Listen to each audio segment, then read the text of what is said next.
আল্লাহু তাআলা আনহু বললেন, ও দুনিয়ার মানুষরা শুনে রাখো, আমি যতক্ষণ পর্যন্ত এই জায়গায় গভর্নর হিসাবে আছি ততক্ষণ পর্যন্ত তোমাদেরকে আল্লাহর নাফরমানি হয় এমন কোনো কাজ করতে দেব না। যার কারণে হযরত আমর ইবনুল আস রাদিয়াল্লাহু তাআলা আনহু বললেন, এই মেয়েটাকে বাসায় নিয়ে যাও, একে ভোগ দিতে দেব না, কেননা আল্লাহর বিরুদ্ধে কোনো কাজ আমি করতে দেব না। আল্লাহ রাব্বুল আলামিন মানুষের ঈমানকে পরীক্ষা করেন, যার কারণে মানুষদেরকে বিপদ আপদ দান করেন। কথা বলুন ঠিক কিনা? বন্ধুগণ আমার, ওই বছর ভোগ না দেওয়ার কারণে দেখা গেল সত্যি সত্যি ওই রকমই হয়ে গেল। পূর্ণ নীল নদীর ভিতরে আর কোনো পানি নাই, আর নতুন করে পানি আসলো না, যার কারণে মানুষেরা চাষাবাদ করতে পারলো না। এবার সমস্ত মানুষগুলো বিভিন্ন ধরনের চাষ করে, সেই চাষ আর করতে পারে না। অনেকে আমর ইবনুল আসের কাছে এসে অভিযোগ করলো, আপনি আমাদেরকে ভোগ দিতে দেন নাই, কুমারীকে পূজা করতে দেন নাই, যার কারণে আমাদের নীল দরিয়ার ভিতরে কোনো পানি এ পর্যন্ত আসে নাই। অনেকে আবাদ বসত না করতে পেরে সেই এলাকা ছেড়ে চলে গেল অন্যত্র। আমরুল মুকামি আমর ইবনুল আস রাদিয়াল্লাহু তাআলা আনহুকে বললেন, আপনি এইটার একটা ব্যবস্থা অবশ্যই করে দিবেন, যেহেতু আপনি আমাদেরকে ভোগ দিতে দেন নাই, যেহেতু আপনি আমাদেরকে কুমারীকে ভোগ দিতে দেন নাই, পানিও আজকে আসে নাই, সুতরাং আজকে আমাদের বিপদ হয়েছে, আমরা যদি চাষাবাদ করতে না পারি আমরা না খেয়ে মারা যাব, আমাদের অত্যন্ত কষ্ট হবে। আমর ইবনুল আস রাদিয়াল্লাহু তাআলা আনহু বললেন, না খেয়ে মারা যাবে এই কথা বলো না, কেননা তামাম পৃথিবীর সমস্ত মাখলুককে রিজিক পৌঁছান যিনি, তিনি কে? তিনি হলেন আল্লাহ। আল্লাহ পাক বলেন, ওয়ামা মিন দাব্বাতিন ফিল আরদি ইল্লা আলাল্লাহি রিজকুহা। আল্লাহু আকবার বলেন। আল্লাহ রাব্বুল আলামিন যত ধরনের মাখলুকাত আছে, কুকুর দেখেন, বিড়াল দেখেন, পাখি দেখেন, শুকর দেখেন, প্রত্যেকটা মাখলুকাতকে রিজিক দিয়ে থাকেন। সকালবেলা পাখিগুলো খালি পেট নিয়ে বাসা থেকে বের হয়ে যায়, সন্ধ্যাবেলা পেট ভর্তি করে চলে আসে। একটা পাখিকে যেই আল্লাহ রাব্বুল আলামিন খাদ্য দিতে পারেন, আমার আল্লাহ সৃষ্টির শ্রেষ্ঠ জীব মানুষদেরকেও কখনো না খায় রাখবেন না। কথা কন ঠিক কিনা? তাফসীরুল কোরআন মাহফিল থেকে যদি কোরআন না শুনতে পারি, এখান থেকে যদি কিছু আল্লাহ পাকের কোরআনের হেদায়েত যদি না নিয়ে যাইতে পারি, এই মাহফিলের কোনো দাম নাই। কিন্তু যদি এখান থেকে কোরআন থেকে একটা শিক্ষাও যদি নিয়ে যাইতে পারি, মানুষ যদি নামাজি হয়ে যায়, আল্লাহর কসম করে বলি কিয়ামতের ময়দানে এই তাফসীরুল কোরআন মাহফিলটা সফল হয়ে যাবে। কথা কোন ঠিক কিনা? আমাদের নফসের চাহিদা ঠিক করতে হবে। বন্ধুগণ আমার, আমরা কত গুনাহ করতেছি আপনারা বলুন। কোন ব্যক্তির অন্তরে যদি আল্লাহর ভয় থাকে, সে কি গুনার কাজ করতে পারে? মিথ্যা বলতে পারে? কথা বলুন। ঘুষ খাইতে পারে? এই ব্যক্তি জেনা করতে পারে? আল্লাহর ভয় যদি কারো অন্তরের ভিতরে থাকে, এই লোক জেনা করতে পারে না, এই লোক ইফটিজিং করতে পারে না, এই লোক ধর্ষণ করতে পারে না, ঘুষ খাইতে পারে না, মানুষকে হত্যা করতে পারে না। আল্লাহর ভয় যার অন্তরের ভিতরে আছে, ওই ব্যক্তি আল্লাহর ওলি হয়ে যায়। চিল্লায় বলুন কথা ঠিক কিনা? আল্লাহর ভয় অন্তরে ঢুকাইতে হবে। আল্লাহর ভয় ঢুকানোর জন্যই তাফসীরুল কোরআন মাহফিল। হযরত ওমর ফারুক রাদিয়াল্লাহু তাআলা আনহুর নাম কি আমরা শুনেছি? আমরা কি শুনেছি? হযরত ওমর ফারুক রাদিয়াল্লাহু তাআলা আনহু মক্কার ভিতরে শীর্ষ সন্ত্রাস ছিলেন, কিন্তু যখন আল্লাহর রাসূল কোরআন শিক্ষা তাকে দিয়ে দিলেন, হযরতে ওমর ফারুক রাদিয়াল্লাহু তাআলা আনহু স্বর্ণ যুগের স্বর্ণ মানুষ হয়ে গেলেন। জোরে কোন সুবহানাল্লাহ। এমন মানুষ হয়ে গেলেন হযরতে ওমর। হযরতে ওমর ফারুক রাদিয়াল্লাহু তাআলা আনহু জীবনে খুললে পাওয়া যায়, আল্লাহর রাসূল বললেন, ওমর তুমি জান্নাতি। আমাদের যদি এমন ফতোয়া কেউ দিয়া দিতেন, আমরা নামাজই পড়তাম না। কথা কোন ঠিক কিনা?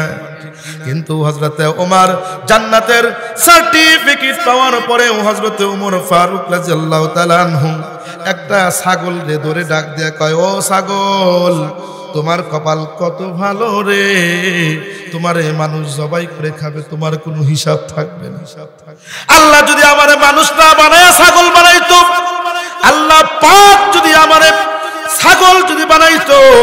মানুষ আমারে জবাই করে খাইতো, কোনো হিসাব থাকতো না।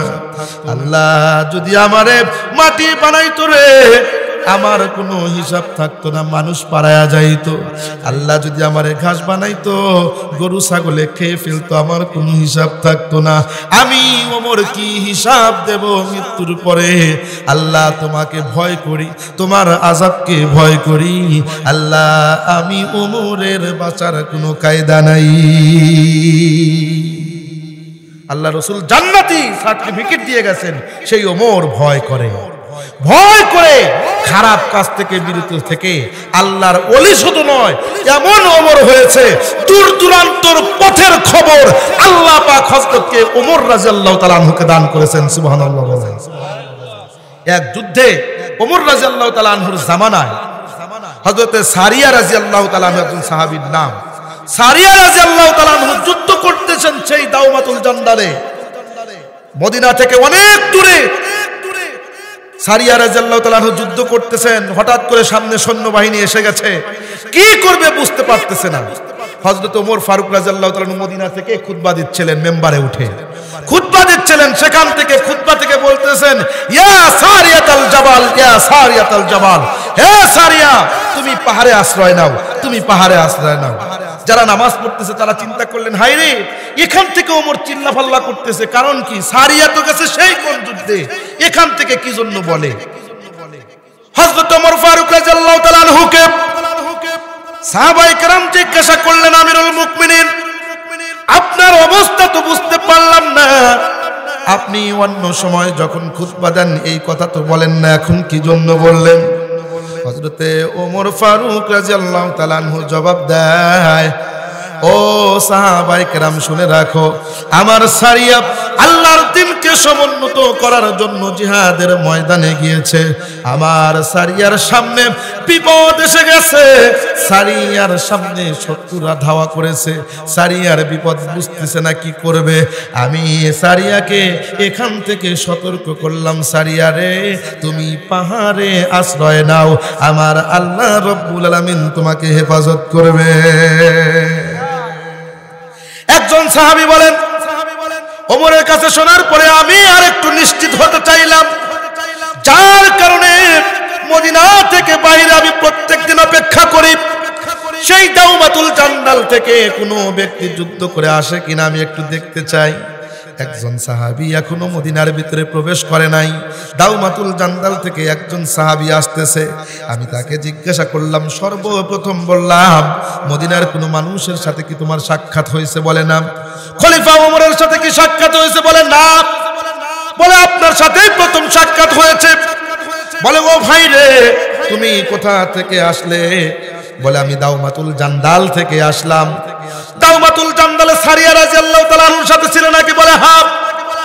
বলে হযরত ওমর ফারুক রাদিয়াল্লাহু তাআলা আনহু একদিন জুমার নামাজের সময় খুতবা দেওয়ার সময় তিনি বললেন, ইয়া সারিয়াতাল জাবাল, হে সারিয়া পাহাড়ে আশ্রয় নাও।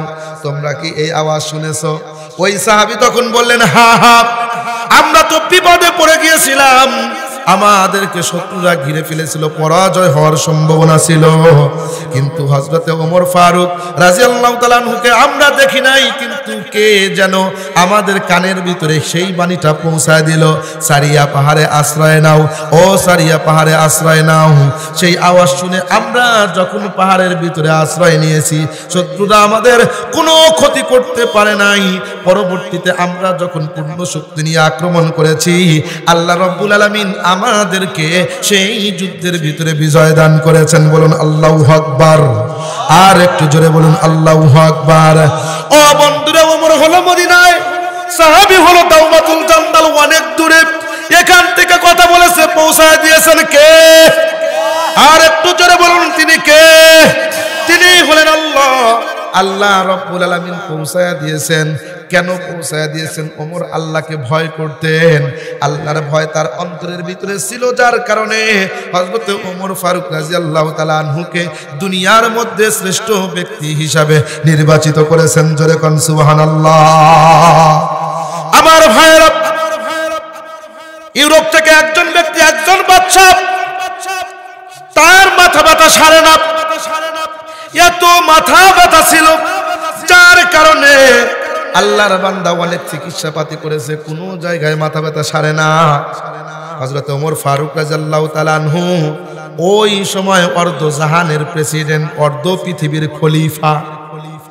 হযরত ওমর ফারুক রাদিয়াল্লাহু তাআলা আনহুর কাছে চিঠি লেখা হলো, ও খলিফাতুল মুসলিমিন ওমর, আপনার কাছে বলতে চাই, শোনেন শোনেন, আপনার কাছে বলতে চাই, অমুক এলাকার ইউরোপের বাদশা, তার মাথা ব্যথা সারে না, আপনার কাছে কোনো কিছু আছে নাকি? হযরতে ওমর ফারুক রাদিয়াল্লাহু তাআলা আনহু একটা টুপি দিয়ে দিলেন, একটা টুপি দিয়ে দিলেন, বললেন এই টুপিটা মাথায় রাখতে বলো। আল্লাহর কি কুদরত ও বন্ধু, হযরতে ওমর ফারুক রাদিয়াল্লাহু তাআলা আনহুর টুপিটা পেয়ে আল্লাহর বান্দা যখন মাথায় নিয়েছে, আমার আল্লাহ রব্বুল আলামিনের কুদরত বোঝা বড় দায়। টুপি নেওয়ার সঙ্গে সঙ্গে তার মাথার ব্যথা আমার আল্লাহ ভালো করে দিয়েছে। এই কুদরত কার? আর একটু যদি বলুন কার? আল্লাহ পাকের। আমার ভাইরা, আল্লাহর বান্দা চিন্তা করলেন টুপি নিয়েছি, তাহলে রোগ তো সেরে গেছে, এখন কি আর টুপির দরকার আছে? আমাদের ভিতরে কিছু মানুষ এমন আছে, বিপদ যখন হয় তখন টুপি নিয়ে মসজিদের ভিতরে যায়, আল্লাহকে ডাকে, কিন্তু বিপদ যখনই দূর হয়ে যায় সঙ্গে সঙ্গেই নামাজ সবকিছু বাদ দিয়ে দেয়। কথা কোন ঠিক কিনা? আমার ভাইরা, আল্লাহর বান্দা বাদশা যখন টুপিটা খুললো, টুপি খোলা মাত্র আবার মাথার যন্ত্রণা বেড়ে গেছে। যখন আবার টুপি নাই, মাথা যন্ত্রণা সেরে যায়, খুলে ফেললেই বেশি হয়, লাগাইলেই ভালো লাগে। বন্ধুগণ আমার, আল্লাহর বান্দা চিন্তা করলেন এই টুপির মধ্যে কি রয়েছে একটু দেখা দরকার, যার কারণে তিনি টুপিটা খুললেন। ভিতরে ভিতরে ছিঁড়ে দেখেন এমন একটা কোরআনের আয়াত লেখা রয়েছে, এই জায়গার ভিতরে যারা আছেন সবাই জানেন আমার বন্ধুগণ, সেই জায়গার ভিতরে লেখা রয়েছে বিসমিল্লাহির রহমানির রহিম। আল্লাহু আকবার। আর একটু জোরে বলুন আল্লাহু আকবার। সেই জায়গার ভিতরে বিসমিল্লাহির রহমানির রহিম লেখা রয়েছে, সেই জায়গার ভিতরে বিসমিল্লাহ লেখা রয়েছে, যার কারণে এই বিসমিল্লাহর এমন পাওয়ার দিয়েছেন, লিখে দিয়েছেন হযরতে ওমর। হযরতে ওমরের হাতের এমন পাওয়ার, আল্লাহকে ভয় করেছেন, আল্লাহ পাককে সর্বদা ডেকেছেন, এমন ভাবে ইবাদত করেছেন, বিসমিল্লাহ লেখে টুপি দিয়েছেন। ওই টুপি যখন মাথার ভিতরে নেয় সঙ্গে সঙ্গে ব্যথা ভালো হয়ে যায়, টুপি খুললে পরে ব্যথা আবার বেড়ে যায়। বন্ধুগণ আমার, আল্লাহ হযরতে ওমর রাদিয়াল্লাহু তাআলা আনহুর বিসমিল্লাহর বরকতে মাথা যন্ত্রণা ভালো করে দিয়েছে। আমি আর আপনি পুরা কোরআন শরীফ লেখা দিলেও কাজ হয় না। কারণ কি? আমাদের অন্তরে আল্লাহর ভয় নাই। কথা বলুন ঠিক কিনা? আল্লাহর ভয় নাই, যার কারণে আজকে আমাদের এমন দুরবস্থা। আল্লাহর ভয় ঢুকান। আপনি যদি আল্লাহকে ভয় করেন, আমার আল্লাহ পাক সৃষ্টিজীবের সমস্ত প্রাণী, সমস্ত মাখলুকাতের অন্তরে আপনার ভয় ঢুকিয়ে দিবে। কথা কোন ঠিক কিনা? কথা কোন ঠিক কিনা? ভয় ঢুকিয়ে দিবেন। আজকে হামাসের সদস্যের ভয়ে ইসরায়েল কাবু কাবু ভাব, হামাসকে নির্মূল করতে পারতেছে না। বন্ধুগণ, আল্লাহর জন্য যারা লড়ে, আল্লাহর জন্য যারা যুদ্ধ করে, তাম পৃথিবীর বাতিল যদি এক জায়গা হয়, মুষ্টিময় কিছু মুসলমান থাকলেও আল্লাহ পাক এই অল্প কিছু মুসলমানের ভয় সমস্ত ব্যাটিন কাফেরদের অন্তরে ঢুকায়া দেয়। চিল্লায় বলুন কথা ঠিক কিনা? সেই জন্য ভাইরা আমার, আপনাদেরকে বলতেছি আল্লাহর ভয় অন্তরে ঢুকান। হযরত ওমর ফারুক রাদিয়াল্লাহু তাআলা আনহু এমন ভাবে ভয় করেছেন, সৃষ্টির সমস্ত মাখলুকাত ওমরের কথা শুনেছে। সুবহানাল্লাহ। আর একটু জোরে বলুন সুবহানাল্লাহ। বিরক্ত হচ্ছেন আপনারা? বিরক্ত হচ্ছেন? আর কিছুক্ষণ আলোচনা করলে আলোচনা কি চলবে? আলোচনা তো চলবে ইনশাআল্লাহ। বন্ধুগণ আমার, আর একটা কথা বলতে চাই। সেই কথাটা হলো, গভীর মনোযোগ দিয়ে শুনবেন। হযরতে ওমর ফারুক রাদিয়াল্লাহু তাআলা আনহুর খেলাফত কালে, তার শাসনামলে মিশরের ভিতরে গভর্নর বানিয়ে দিয়েছিলেন হযরত আমর ইবনুল আস রাদিয়াল্লাহু তাআলা আনহুকে। হযরত আমর ইবনুল আস রাসূলের একজন জালিলুল কদর সাহাবী, সম্মানিত একজন সাহাবী। মিশর যখন বিজয় হয়ে গেল, ওমর রাদিয়াল্লাহু তাআলা আনহু আমর ইবনুল আস রাদিয়াল্লাহু তাআলা আনহুকে বললেন, মিশরের ভিতরে তুমি থাকবে, এখানকার নেতা তুমি, সেখানকার গভর্নর বানায় দিলেন। যার কারণে আমর ইবনুল আস রাদিয়াল্লাহু তাআলা আনহু দেখলেন ওই মিশরের ভিতরে প্রত্যেক বছরে একটা উৎসবের দিন হয়। ওই উৎসবের দিনের ভিতরে প্রত্যেকটা মানুষগুলো অত্যন্ত আনন্দ করে। হযরত আমর ইবনুল আস রাদিয়াল্লাহু তাআলা আনহু ইবাদত করতেছেন, কেমন যেন ঢোলের বাজনা, বিভিন্ন ধরনের বাজনা এসে যায়, ইবাদতের ভিতরে সমস্যা হয়ে গেল। আমর ইবনুল আস খাদেমকে ডাক দিয়ে বললেন, খাদেম, ঢোলের আওয়াজ কি জন্য আসে, কি জন্য এই রকম আওয়াজগুলো হোলির মতো আওয়াজ আসতেছে, কারণটা কি? খাদেম তখন ডেকে ডেকে বলতেছে, ও আমিরুল মুমিনিন শুনে রাখেন, ও আমিরুল মুমিনিন আমর ইবনুল আস রাদিয়াল্লাহু তাআলা আনহু শোনেন, আমাদের এই দেশের ভিতরে একটা অনুষ্ঠান হয় প্রত্যেক বছরে একবার। সেই অনুষ্ঠানটা হলো প্রত্যেক বছরের একদিনে একজন কুমারী মেয়েকে, একজন যুবতী রমণীকে সুন্দর করে সাজাইয়া দিয়া মিশরের যে নীল নদী আছে সেই নীল নদের ভিতরে ভোগ দেওয়া হয়। যখন পানিটা শুকিয়ে যায়, ভোগ যখন দেওয়া হয়, ভোগ দেওয়ার কারণে নীল নদের ভিতরে পানি বেশি হয়ে যায়। এই জন্য প্রত্যেকটা বছরে একটা করে কুমারী সুন্দরী মেয়েকে প্রত্যেক বছরে সেই জায়গার ভিতরে ভোগ দেওয়া হয়। আজকে সেই দিন একটা মেয়েকে সেই জায়গার ভিতরে ভোগ দেওয়ার জন্য দেওয়া হচ্ছে, তার জীবনটা শেষ করে দেওয়ার জন্য নিয়ে যাচ্ছে। বন্ধুগণ আমার, হযরতে আমর ইবনুল আস রাদিয়াল্লাহু তাআলা আনহু বললেন, এই কাজটা তো একদম অন্যায়, এইটা তো হতে দেওয়া যায় না। কারণ একজন মানুষকে সেই জায়গার ভিতরে ভোগ দেওয়া, এইটা কখনো ইসলাম সমর্থন করতে পারে না। সমস্ত সমস্যা হলে সমস্ত সমস্যার সমাধান করবেন কে? আর একটু জোরে বলুন, কে? সমস্যা সমাধান করবেন আমার আল্লাহ। ও বন্ধু, এই জায়গার ভিতরে ভোগ দেওয়া হয়। আমর ইবনুল আস রাদিয়াল্লাহু তাআলা আনহু তাদের কাছে গেলেন, তাদের নেতাদেরকে ডাকলেন, ডেকে ডেকে বলতেছে, তোমরা কি এজন্য এই কাজটা করো? বলে, আমরা প্রত্যেক বছর নীল নদের ভিতরে এই রমণীকে ফেলে দেই, যার কারণে প্রত্যেক বছর নীল নদের ভিতর থেকে পানি আসে, উপচে পড়া পানি আসে। এই পানি দিয়ে আমরা চাষাবাদ করি, এই পানি দিয়ে বিভিন্ন ধরনের উপকার আমাদের হয়। আমাদের তো মেশিন আছে, ওই জামানায় তো কোনো মেশিন ছিল না, তারা এই পানি দিয়ে বিভিন্ন ধরনের কাজকর্ম করতেন। আমার বন্ধুগণ, গভীর মনোযোগ দিবেন। আমর ইবনুল আস রাদিয়াল্লাহু তাআলা আনহু বললেন, এই কাজটা কখনো করা যাবে না। ইসলাম যেই ধরনের কাজকে সমর্থন করে না, এই ধরনের কাজ তোমরা কখনো করতে পারবে না।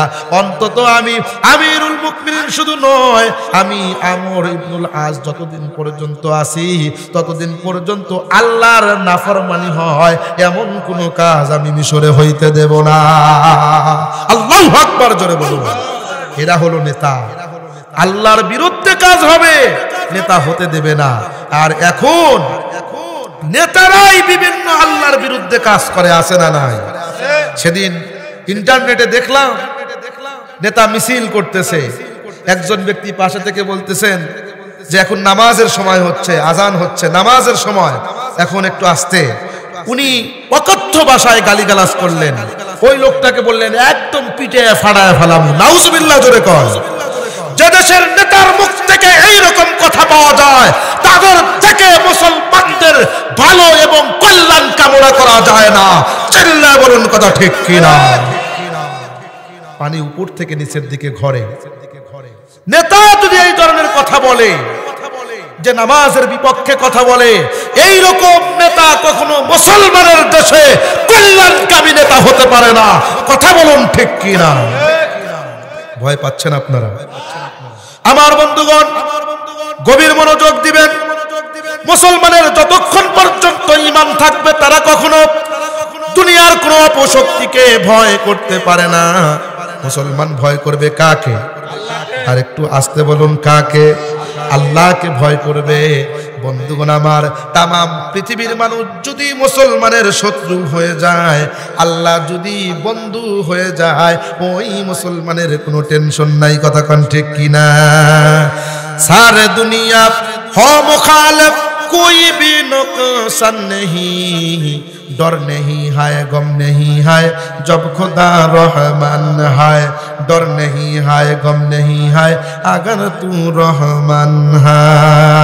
तमाम पृथ्वीर मानुष যদি আজ আপনার শত্রু হয়ে যায়, আল্লাহ যদি বন্ধু হয়ে যায়, কোনো টেনশন আপনার নাই, ক্ষতি করতে পারবে না।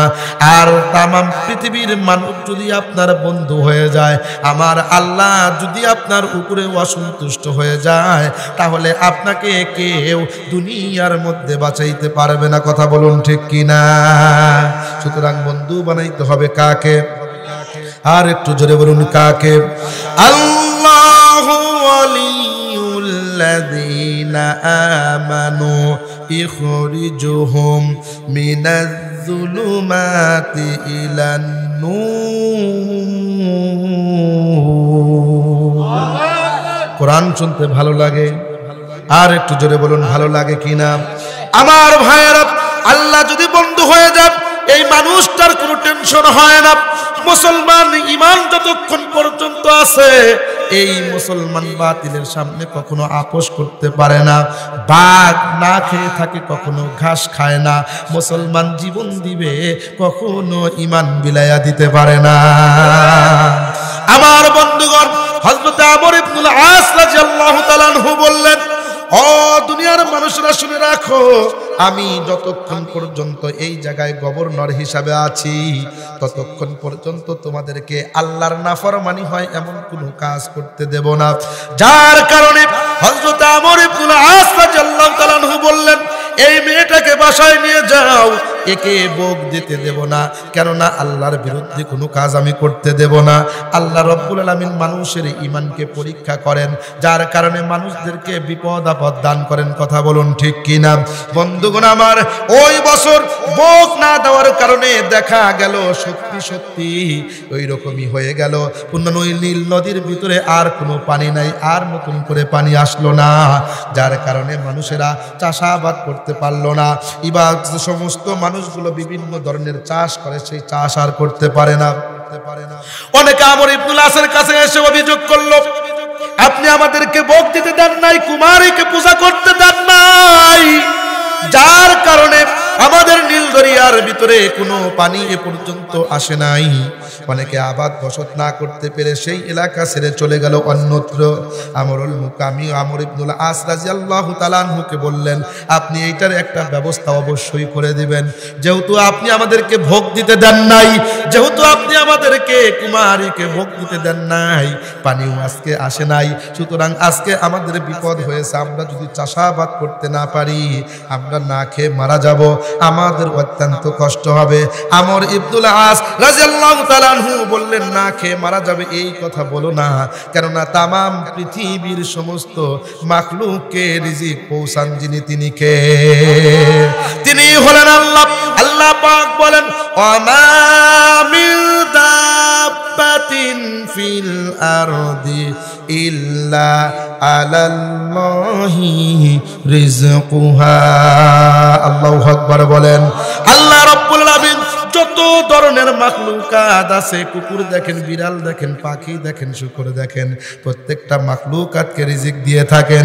সকালবেলা পাখিগুলো খালি পেট নিয়ে বাসা থেকে বের হয়ে যায়, সন্ধ্যাবেলা পেট ভর্তি করে চলে আসে। একটা পাখিকে যেই আল্লাহ রাব্বুল আলামিন খাদ্য দিতে পারেন, আমার আল্লাহ সৃষ্টির শ্রেষ্ঠ জীব মানুষদেরকেও কখনো না খায়া রাখবেন না। কথা কোন ঠিক কিনা? আমর ইবনুল আস বললেন, আর রিজকু মাকসুম, রাসূলুল্লাহর কাছে শুনেছি আল্লাহর রাসূল বলেছেন, রিজিক হলো বণ্টিত। মানুষদেরকে রিজিক আমার আল্লাহ রাব্বুল আলামিন নির্ধারণ করে রেখে দিয়েছেন, মানুষ না খেয়ে থাকবে না। কেননা রাসূল সাল্লাল্লাহু আলাইহি ওয়াসাল্লাম অপর একটা হাদিসের ভিতরে বলেন, ইন্নার রিজকা লা ইয়াতলুবুল আবদা কামা ইয়াতলুবুহুল আজাল। মৃত্যু মানুষকে যেরকম ভাবে তালাশ করতে থাকে, মানুষকে রিজিক ওই রকম ভাবে তালাশ করতে থাকে। বান্দার জন্মের পূর্বে শুধু নয়, পৃথিবী জন্মের 50,000 বছর পূর্বে আমার আল্লাহ রব্বুল আলামিন কোন ব্যক্তি কি খাবে, কতটুকু পরিমাণ খাবে, আমার আল্লাহ রব্বুল আলামিন তার ভাগে অতটুকু লিখে দেখেছেন। জোরে কোন সুবহানাল্লাহ। আমর ইবনুল আস রাদিয়াল্লাহু তাআলা বলেন, কিসের টেনশন করো মিয়া, না খেয়ে মরবা এই টেনশন করো না। আমরা মুসলমানরা না খাওয়ার জন্য কখনো টেনশন করি না। আমাদের কাজ হলো ইবাদত করা, আল্লাহর কাজ হলো আমার মুখ পর্যন্ত রিজিক পৌঁছে দেওয়া। আসতে বললেন সুবহানাল্লাহ, আসতে বললেন সুবহানাল্লাহ। কতটুক পরিমাণ নেকির কাজ করি মিয়া, না সারাদিন তো না ফরমানি করি আল্লাহর কাছে। কথায় কথায় মিথ্যা বলি, ফজরের সময় উঠি না, নামাজ কালাম পড়ি না, রোজার দিনে পর্দা লাগায়াও খাই, সামনেও যায় খাই, বিভিন্ন ধরনের গীবত শিকায়েত করি। এরপরেও কি আল্লাহ কাউরে না খায়া রাখছে? আল্লাহ তো না খায়া রাখে নাই। এমন দয়াবান খোদা আমাদের সামনে থেকে খানার প্লেটটা কেড়ে নেন নাই। যে আল্লাহ একজন গুনাহগারকে খাওয়াইতে পারে, যে আল্লাহ কাফেরকে খাওয়াইতে পারে, যে আল্লাহ নাফরমানকে খাওয়াইতে পারে, সেই আল্লাহ মুসলমানদেরকেও কখনো না খাইয়ে রাখবেন না। হয়তো আল্লাহ পাক পরীক্ষা করতেছেন, ধৈর্য ধারণ করতে দেরি হবে, আল্লাহ পাকের পক্ষ থেকে পুরস্কারের ঘোষণা আসতে একটু দেরি হবে না। চিল্লায় বলুন কথা ঠিক কিনা? আমার ভাইয়েরা, হযরত আমর ইবনুল আস রাদিয়াল্লাহু তাআলা আনহু বললেন, তোমরা রিজিকের টেনশন করো না, আমি এই বিষয়টা হযরতে ওমর ফারুক রাদিয়াল্লাহু তাআলা আনহুকে জানাইতে চাই। যার কারণে তিনি হযরত ওমর ফারুক রাদিয়াল্লাহু তাআলা আনহুকে জানানোর জন্য চিঠি লিখলেন। আমিরুল মুমিনিন, আমাদের মিশরে একটা সমস্যা হয়ে গেছে। মানুষেরা কুমারী পূজা করত, কুমারী ভোগ দিত, যাতে করে নীল দরিয়ার ভিতরে পানি আসে। কিন্তু আমি এইটা বাধা প্রদান করেছি, যার কারণে এবছর তো সত্যি সত্যি দেখতেছি পানি আসে নাই, নীল দরিয়ার ভিতরে কোনো পানি নাই। যার কারণে মানুষেরা আমার কাছে এসে অভিযোগ করতেছে, এখন কি করা যায়? হযরতে আমর ইবনুল আস রাদিয়াল্লাহু তাআলা আনহুর চিঠি পাওয়া মাত্রই হযরতে ওমর ফারুক রাদিয়াল্লাহু তাআলা আনহু তৎক্ষণাৎ আরেকটা চিঠি তিনি লিখলেন, তৎক্ষণাৎ জবাব লিখে দিলেন। জবাব লিখে দিয়ে হযরতে আমর ইবনুল আস রাদিয়াল্লাহু তাআলা আনহুর কাছে পাঠিয়ে দিলেন। আমর ইবনুল আস রাদিয়াল্লাহু তাআলা আনহু চিঠি পড়তেছেন, চিঠির ভিতরে হযরত ওমর ফারুক রাদিয়াল্লাহু তাআলা আনহু জবাবের ভিতরে লিখেছেন, আলহামদুলিল্লাহ, তোমার মতো একজন গভর্নর পেয়ে আমি আল্লাহর শুকরিয়া আদায় করতেছি। আল্লাহর শুকরিয়া এই জন্য আদায় করতেছি, তুমি নাফরমানের কাজ হতে দাও নাই, গুনার কাজ তুমি হতে দাও নাই, যার কারণে তোমার জন্য আমি আল্লাহর কাছে শুকরিয়া আদায় করতেছি। আমি অত্যন্ত খুশি হয়ে গিয়েছি। হযরতে আমর ইবনুল আস রাদিয়াল্লাহু তাআলা আনহুকে লিখলেন, ও আমর ইবনুল আস, তুমি যেইটা করেছো এইটা একদম ঠিক করেছো, একটু ভুল করো নাই। তবে শুনে রাখো, আমি একটা চিঠি লিখে দিয়েছি, এর পাশে আলাদা একটা চিঠি লিখে দিয়েছি। এই চিঠিটা নিয়ে তুমি বিসমিল্লাহির রহমানির রহিম বলে নীল দরিয়ার ভিতরে তুমি নিক্ষেপ করো। এতটুকুই তোমার প্রতি আমি আদেশ করলাম। এই চিঠিটা নীল দরিয়ার ভিতরে তুমি নিক্ষেপ করো। এই নীল দরিয়ার ভিতরে যখন আদেশ পাওয়া মাত্রই হযরতে আমর ইবনুল আস রাদিয়াল্লাহু তাআলা আনহু যখন সেই চিঠিটা নিয়ে নীল দরিয়ার ভিতরে গিয়ে যখন বিসমিল্লাহ বলে নিক্ষেপ করলেন, আল্লাহ পাকের কুদরত বোঝা বড় দায়। চিঠি ফালানো মাত্রই চতুর্দিক থেকে কেমন যেন পানিগুলো ফুলে ফেপে উঠল। আল্লাহ রব্বুল আলামিনের কুদরত বোঝা বড় দায়। চতুর্দিক থেকে পানিগুলো আসা শুরু করলো, পানি এসে নীল নদের ভিতরে ভরে গেল। ইতিহাসের কিতাবের ভিতরে লেখে, ওই বছর এত পানি হয়েছিল, এত পানি হয়েছিল, বন্ধুগণ আমার, ওই সমস্ত মানুষেরা সাক্ষ্য দেয়, আমরা যতদিন যাবত নীল দরিয়ার ভিতরে পানি দেখেছি, ওই প্রত্যেক বছরের চেয়ে ওই বছরে পানি সবচাইতে বেশি হয়েছে। সবচাইতে পানি ওই বছরে বেশি হয়েছে। আল্লাহ পাকের এত কুদরত। শুধু তাই নয়, কুদরতটা এত প্রকাশ পেয়েছে, যার কারণে প্রত্যেক বছর নীল দরিয়ার পানি কমে যাইতো। ওই বছর এমন হলো, ওই বছরের পর থেকে আজ অবধি, আজ পর্যন্ত আল্লাহ রব্বুল আলামিন নীল দরিয়ার পানি আজ পর্যন্ত কখনো শুকায় নাই।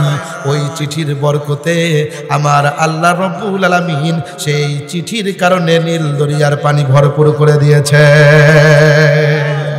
আজ পর্যন্ত শুকায় নাই। তাহলে চিঠির ভিতরে কি ছিল, হযরত ওমর ফারুক রাদিয়াল্লাহু তাআলা আনহু কি লিখেছেন, এটা জানা দরকার আছে না নাই? জোরে বলুন আছে না নাই? ইনশাআল্লাহ আপনারা যদি ধৈর্য ধারণ করেন, আমি অবশ্যই আর দুই চারটা কথা বলে আপনাদের কাছ থেকে আমি বিদায় নেওয়ার চেষ্টা করব।